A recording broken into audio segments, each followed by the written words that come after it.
There was a time, and it really wasn't that long ago, when information had a certain dignity to it. It wore a jacket? Exactly. It wore a jacket. It cited its sources. It was, responsible. Yeah. Now, the whole modern knowledge ecosystem feels more like a high school field trip where the chaperone is just sound asleep at the back of the bus. And the students have found the energy And the drinks. students, our generative models, have found a whole palette of energy drinks. They're fast, they're efficient, and they are very prone to saying something that sounds completely plausible, but is, if you trace it back, totally unhinged. And that's the real problem, isn't it? That dependency. It is, and that's the core tension we're diving into today. You have half the digital world being summarized, reinterpreted, or just flat out hallucinated by these algorithms. They've become the new librarians, except they're entirely dependent on the clarity of what we feed them. Right. And we used to think of this as a human problem. Did the person understand the document? Now, the minute your terminology changes, even slightly, the algorithm just politely stores both versions. It sees them as equally valid truths. It doesn't try to figure out the intent. No, it just synthesizes. And that's when it confidently tells your user something that sounds authoritative but completely contradicts actual policy. It's why content today needs more than a copy editor. It needs a structural guardian. A structural guardian. So we're moving beyond grammar and looking at the infrastructure of truth itself. Precisely. And that's our mission for this deep dive. We're going to explore this emerging discipline that's built to handle the chaos. Information Experience Architecture. IXA. I could say. It's the thing that stops an AI from reading your company policies and deciding to, I don't know, remix them into an interpretive dance. Okay, IXA. It sounds, I have to say, a bit dry. But you're saying it sits right in that critical space between human sloppiness and machine confidence. That's exactly it. The fundamental goal is designing content not just for human comprehension, which we've been doing for centuries, but for machine cognition. Because humans can handle the messiness. We can. We have common sense.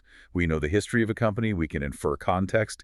We can read a manual that calls someone a manager on page 1 and an administrator on page 2, and we know it's the same job. But the machine can't. The machine lacks all of that. So IXA is the chaperone that steps in when the knowledge base is using 3 different names for the same thing, or when one document contradicts another so fiercely that, yes, the language model basically declares a philosophical crisis. It creates the boundary fence. It creates the boundary fence. And that's the real takeaway for you listening. Because if your content wanders, the AI is going to wander right along with it. If we want our knowledge to survive, being translated into machine logic, we need this discipline. Otherwise, the system's just going to announce its own version of reality. Which is probably not the reality we intended. Almost never. Okay, so let's get into the mechanics here. IXA isn't just one concept, right? It's a structural approach with 4 interrelated areas, the pillars of structural guardianship. That's right. And they really map the whole journey, from a user trying to find something all the way to the final answer they get. So where do we start?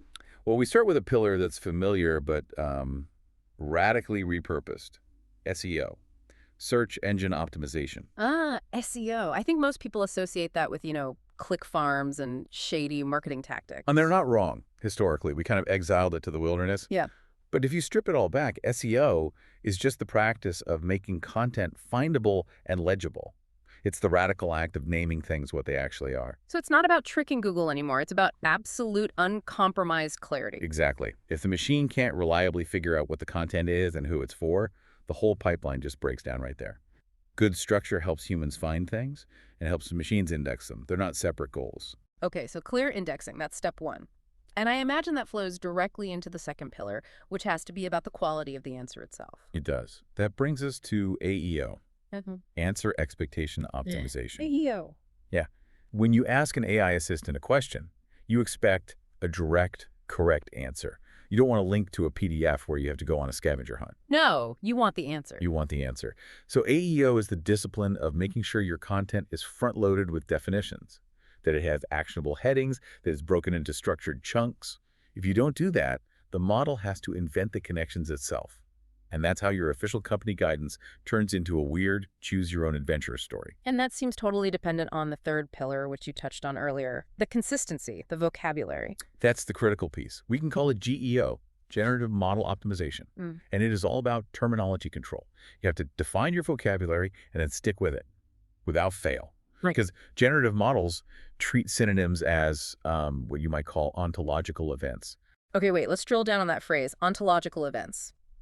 Because that sounds huge. If my company uses administrator, manager, and supervisor interchangeably across different documents, the machine really treats those as three separate entities. It absolutely does. From its perspective, you've handed it three distinct concepts. It'll try to reconcile them, sure, but it will see them as different roles with overlapping but not identical responsibilities. Even if the context makes it obvious to a human. Even then, you've just forced it to pay the cognitive price for your ambiguity. Mm. It'll probably assume all three are real and try to assign unique permissions to each one. This kind of inconsistency is a fatal flaw when you're designing content for a machine. Which leads, I guess, directly to the fourth and maybe the most complex pillar, preventing that kind of breakdown, preventing the inferential chaos. That's IEO, Inferential Experience Optimization. And really, this is just common sense at scale. It's about contradiction. Give me an example. Sure. Document A says, service managers approve all requests.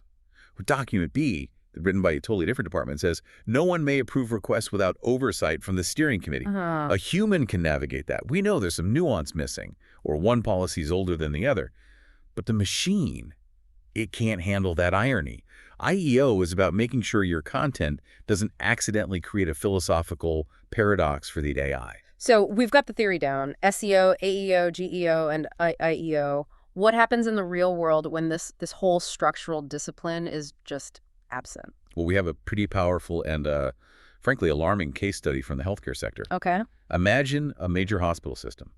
They deploy an AI assistant to help nurses navigate complex clinical protocols. Right. A place where accuracy is, literally a matter of life and death. High stakes. The highest. And they fed the AI their massive historical knowledge base, which was, of course, completely incoherent. It was written over 2 decades by hundreds of people. Staff roles were described interchangeably all over the place. You had attending physicians, supervising doctors, and responsible practitioners. So the machine got 3 different terms for what was, in reality, one single role with one set of authorities. It did what it was trained to do. It was faithful to its training. It treated those as 3 distinct authorized roles. Oh, no. So a nurse asked the system, who can authorize this emergency procedure when the primary surgeon isn't here? The AI doesn't just pick one title. What does it do? It confidently synthesizes the subtle contradictions it found across all the source documents. And it generates guidance that sounds perfectly logical, but which actually violates established clinical protocol. That's terrifying. I mean, the output is probably clean, it's elegant, but it's fundamentally wrong. Exactly. And there was no malice, there was no error in the normal sense. It was just a dutiful, logical interpretation of incoherent source material. The system didn't fail because the algorithm was bad. It failed because the knowledge it was fed was flawed about itself. Wow. You know, that really highlights the difference in scale we're dealing with. In the Middle Ages, if a scribe found 2 conflicting documents in a library, it might cause a footnote. A footnote. Maybe a spirited theological debate a century later. Right. It was a contained problem. But today, that single contradiction in a knowledge base becomes a system-wide cascade of generated errors. It gets repeated thousands of times a day. And that brings us to the deeper sort of philosophical issue here. We're entering an era where accuracy depends less on what we write and far more on how consistently we write it. The AI isn't an oracle. No, it's not an oracle. It's a mirror with a megaphone. When it misrepresents our content, it's usually not the machine that made a mistake. It's because our content misrepresented itself first, and the AI just reflected that flaw back at us with incredible volume and speed. So, to wrap up this deep dive, IXA it's kind of like epistemology, but with deadlines. I like that. Epistemology with deadlines. Because meaning doesn't survive fragmentation, and structure isn't optional anymore, not when machines are doing the reading. And the alternative is just hoping for the best. The alternative is letting your content wander unsupervised into the mind of a model and praying it comes back unchanged. And it won't. If your source material is contradictory, the algorithm isn't going to pause and ask for clarification. It's just going to harmonize it. It will harmonize it Yeah. into a confident, elegant, and completely fabricated explanation. Sloppy writing isn't a private embarrassment anymore. It's an exported flaw. It's an operational risk. Which leaves us with one final, pretty provocative thought for you to consider. If the stability of a concept is now as important as the concept itself, What unstable definition are you relying on right now in your own knowledge base that an AI could interpret as the cognitive equivalent of, say, yelling fire in a crowded theater? Think about that one definition that's just slightly off, that everyone just knows what it means, because the machine doesn't.